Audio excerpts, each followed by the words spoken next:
రచ్చ రాజకీయం at the rate of 5 PM స్వాగతం. నేను మీ ఫజల్. ఈరోజు రౌండప్లో 40,000 మంది ఆర్టీసీ ఉద్యోగుల్ని ప్రభుత్వంలోకి విలీనం చేస్తారా? సర్ ప్రక్రియపై సీఎం రేవంత్ రెడ్డి ఎందుకు ఆందోళన వ్యక్తం చేస్తున్నారు? పద్మశ్రీ మొగలయ్యకు రాష్ట్ర ప్రభుత్వం ఇచ్చిన ఇంటి జగ పట్టా ఎప్పుడు ఇస్తారు? ఈ వార్తల్ని ఈ రౌండప్లో చూద్దామా? రచ్చ రాజకీయం ఎట్ 5 PM. 40,000 మంది ఆర్టీసీ కార్మికులు, 10 కోట్ల అదనపు భారం, ఎన్నికల హామీలు, ఇవన్నీ రేవంత్ సర్కార్ మెడకు చుట్టుకున్నాయి. ఒక ఎన్నికల సమయంలో రేవంత్ రెడ్డి ఇచ్చిన హామీ ఇప్పుడు ఆయనకు అగ్ని పరీక్షలా మారింది. అయితే రాష్ట్ర ప్రభుత్వం అప్పుడు హామీ ఇచ్చినప్పటికీ ఎందుకు అమలు చేయడం లేదు? కార్మిక సంఘాలు చేస్తున్న డిమాండ్ ఏంటి?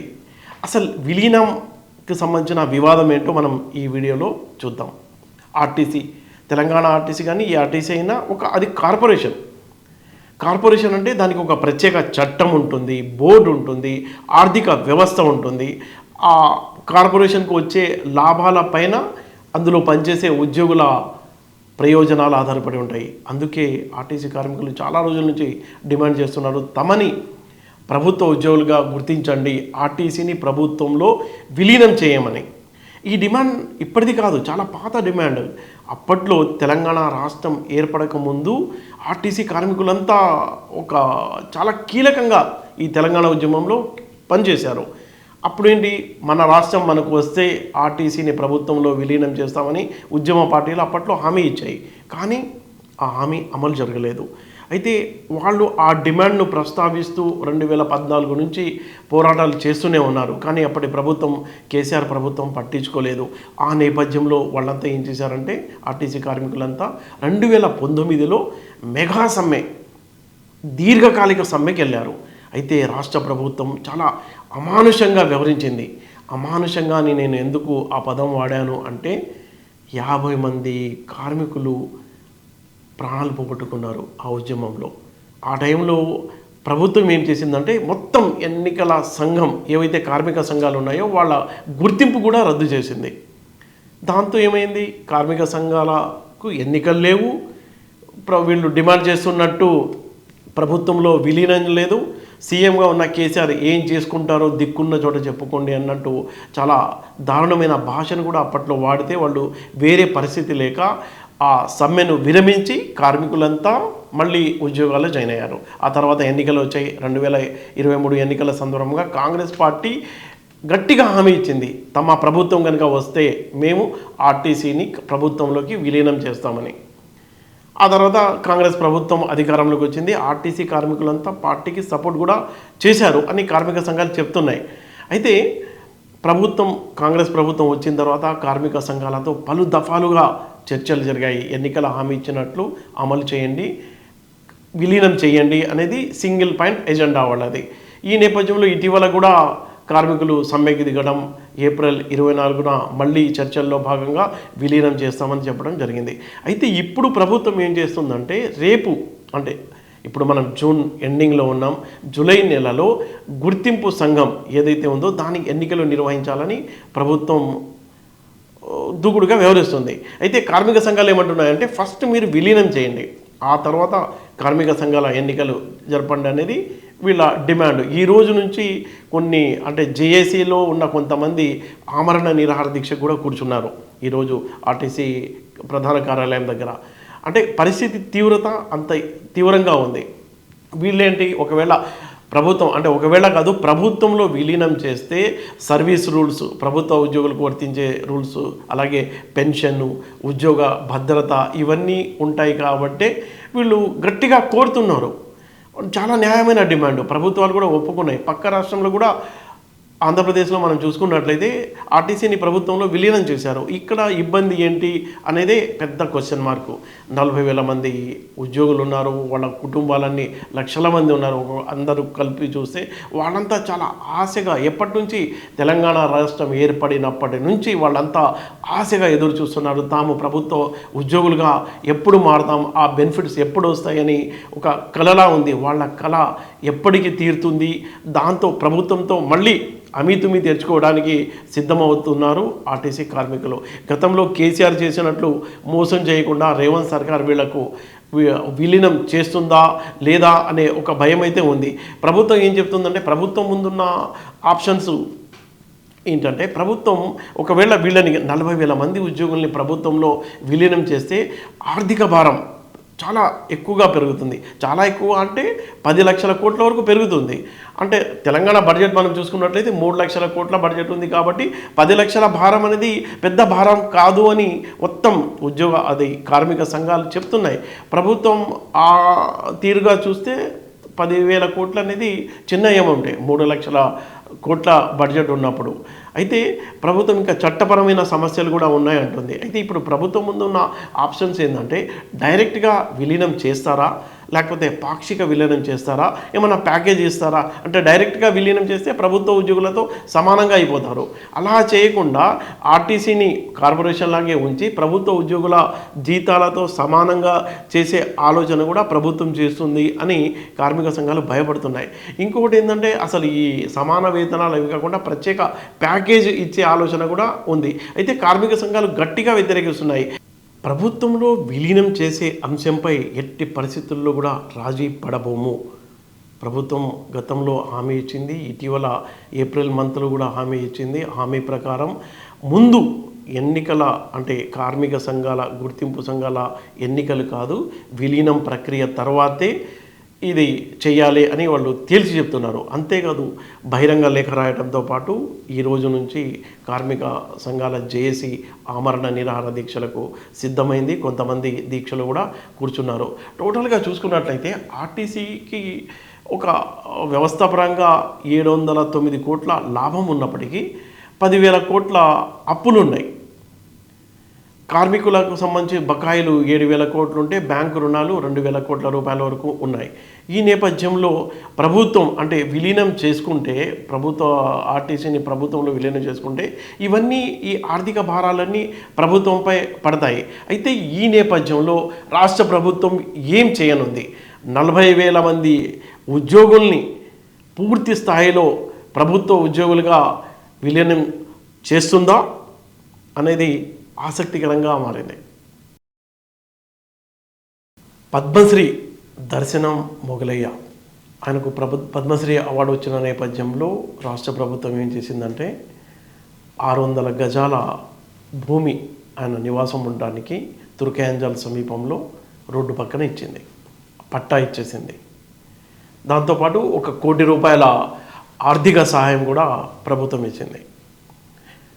అయితే ప్రభుత్వం ఇచ్చింది, ప్రస్తుతం ఆ డబ్బులన్నీ పిల్లల పెళ్లి ఖర్చులకు ఆరోగ్య అవసరాలకు వాడుకున్నాను.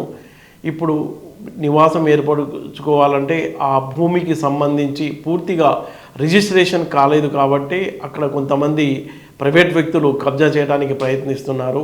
నా భూమికి అంటే నాకు కేటాయించిన భూమిలో నేను ఎంట్రీ ఇవ్వలేకపోతున్నానని ఆయన పలుమార్లు తహసీల్దార్కు, ఆర్డీఓకు, కలెక్టర్కు ఎన్నిసార్లు విజ్ఞప్తి చేసినా ఎవరూ పట్టించుకోవాలా.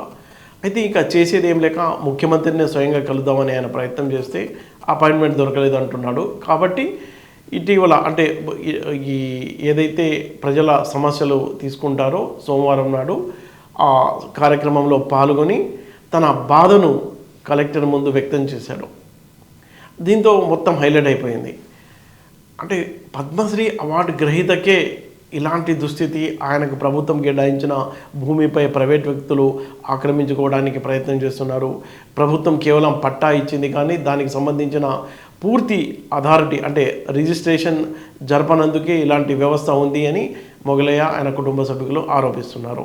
ప్రభుత్వం ఇలాంటి గిఫ్ట్గా ఇచ్చిన వాటికి రిజిస్ట్రేషన్ చేసి ఇస్తుందా లేకపోతే పట్టా ఇచ్చి వదులుతుందా? ఆయన చెప్పేది ఏంటంటే, ప్రభుత్వం కనుక తనకు కేటాయిస్తే తన 5 పిల్లలకు పంచుకుంటాను అని ఆయన చెప్తున్నాడు.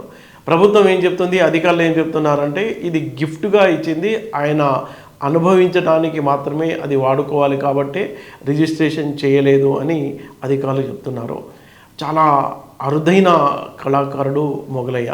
52 దేశాల ప్రతినిధుల ముందు తన కళా నైపుణ్యాన్ని ఆయన ప్రదర్శించారు.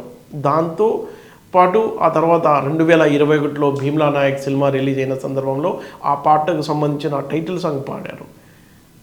దీంతో మొత్తం దేశవ్యాప్తంగా ఆయన సౌండ్, ఆ వాయిద్యం గురించి పాపులారిటీ వచ్చింది.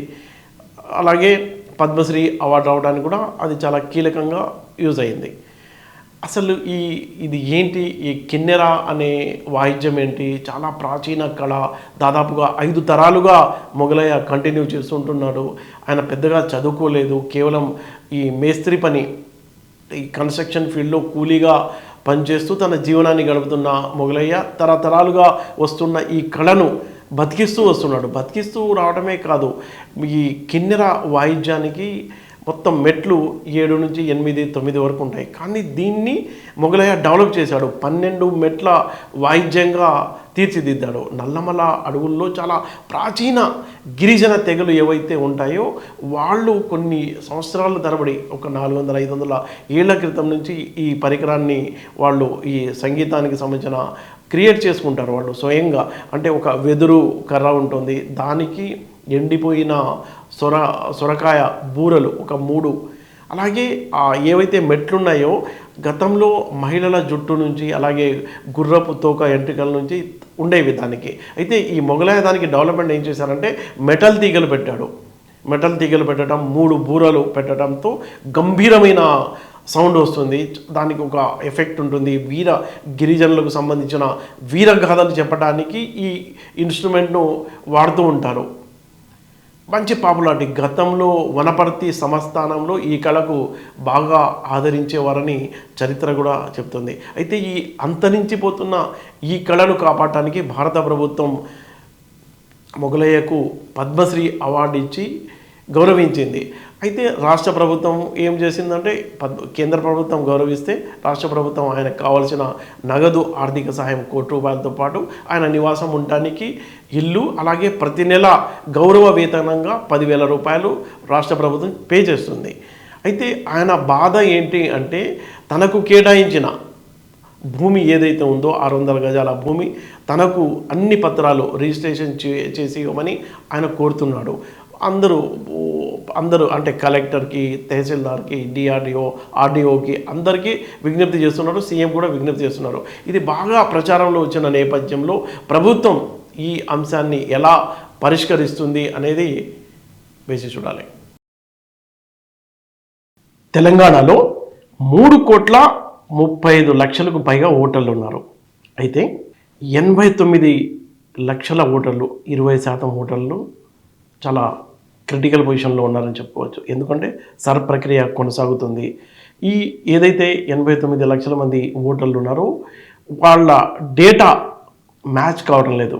ఏదైతే ప్రీ మ్యాపింగ్ జరుగుతుందో 2002కి ఇప్పటి డేటాకి అది మ్యాచింగ్ కాకపోవడంతో పక్కన పడేశారు. 89 లక్షల ఓటర్లు. కాంగ్రెస్ పార్టీ అధికారంలో ఉంది, చాలా ఆందోళన వ్యక్తం చేస్తుంది. అందుకే ముఖ్యమంత్రి రేవంత్ రెడ్డి స్వయంగా రంగంలోకి దిగారు. ఈరోజు వర్చువల్గా మంత్రులు, ఎమ్మెల్యేలు, ఎంపీలు, అసెంబ్లీ నియోజకవర్గ ఇన్ఛార్జీలు ఎవరైతే ఉన్నారో వాళ్ళతో చాలా సీరియస్గా సర్ పట్ల నిర్లక్ష్యంగా వ్యవహరించవద్దు, అలా వ్యవహరిస్తే పార్టీకి భయంకరమైన నష్టం జరుగుతుంది అంటూ సీఎం తన అసహనాన్ని వ్యక్తం చేశారు. ఆయన ఏమంటారంటే, ప్రతి అర్హులైన ఓటర్ ఎవరైతే ఉన్నారో అతని పేరు జాబితాలో రావాల్సిందే. ఆ బాధ్యత ఎవరైతే ఇన్ఛార్జ్ ఉన్నారో వాళ్ళదే. అలా రాకపోతే, నిర్లక్ష్యంగా వ్యవహరిస్తే పేద ఓటర్లు, పేద జనాలు సంక్షేమ పథకాలకు దూరం అవ్వాల్సిన దుస్థితి ఏర్పడుతుంది అంటూ సీఎం ఆందోళన, అసహనం రెండూ వ్యక్తం చేశారు. ఓటర్ లిస్టులో ఓటు లేకపోతే ఏమవుతుంది అంటే, ఇమీడియట్గా ఆధార్ కార్డ్ కట్ అయిపోతుంది, అలాగే రేషన్ కార్డ్, ఇంకా ఇతర ప్రయోజనాలు ఏమన్నా పొందుతుంటాయి. కాబట్టి సంక్షేమ పథకాలు ఏవి కూడా పేదలకు అందాల్సిన పథకాలు అందవు. కాబట్టి అది ప్రభుత్వంపై దారుణమైన ప్రభావం పడుతుంది. కాబట్టి ప్రతి ఒక్కళ్ళు కూడా ఎవరైతే అసెంబ్లీ స్థాయిలో ఇన్ఛార్జీలుగా ఉన్నారో వాళ్ళు ప్రతి పోలింగ్ బూత్ ఆధ్వర్యంలో, గ్రామ స్థాయిలో పార్టీకి సంబంధించిన అంటే ఏ ఓటు కూడా అర్హులైన ప్రతి ఓటర్కు ఓటు లభించేలా ఆ బాధ్యత తీసుకోమని సీరియస్గా వార్నింగ్ ఇచ్చారని చెప్పొచ్చు. సీఎం ఈరోజు జరిగిన వర్చువల్ సమావేశంలో. కాంగ్రెస్ పార్టీ చాలా ఫోకస్ పెడుతుంది సర్ ప్రక్రియ పైన. చూసాం మనం గతంలో బెంగాల్లో ఏమైంది అనేది. అలాంటి సీన్ తెలంగాణలో రిపీట్ కాకుండా ఉండాలి అంటే ప్రతి ఓట్ను కాపాడుకోవాల్సిన అవసరం ఎంతో ఉంది. ఆ అంశాన్ని సీఎం అర్థం చేసుకున్నారు కాబట్టి ఆయన ఆందోళన పడుతున్నాడు. కింది స్థాయిలో ఎమ్మెల్యేలు కానీ, ఎంపీలు, అలాగే మంత్రులు, ఇన్ఛార్జీలు, నియోజకవర్గ స్థాయిలో ఉన్న వాళ్ళందరూ కూడా అందరూ ఒక టీం వర్క్గా చేసి ఏ రోజుకు ఆ రోజు రిపోర్ట్ తయారు చేసుకుని దానిపై సమీక్షలు నిర్వహించుకోవడానికి గాంధీ భవన్లో ఒక వారం కూడా ఏర్పాటు చేశారు.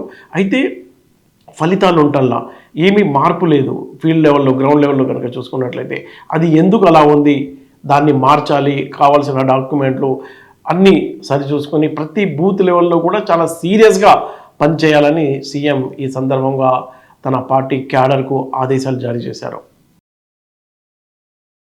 చూస్తూనే ఉండండి రచ్చ రాజకీయం at the rate of 5 PM. రేపటి బులెటిన్లో మళ్ళీ కలుద్దాం. రచ్చ రాజకీయం ఎట్ 5 PM. ఇది ప్రతిరోజు పంచాయతీ. ఇక్కడ మాటలు కాదు, నిజాలు మాట్లాడతాయి. తెలంగాణ రాజకీయాల వెనుక ఉన్న అసలైన కథల్ని రచ్చ రాజకీయంలో మస్తుగా మాట్లాడుకుందాం.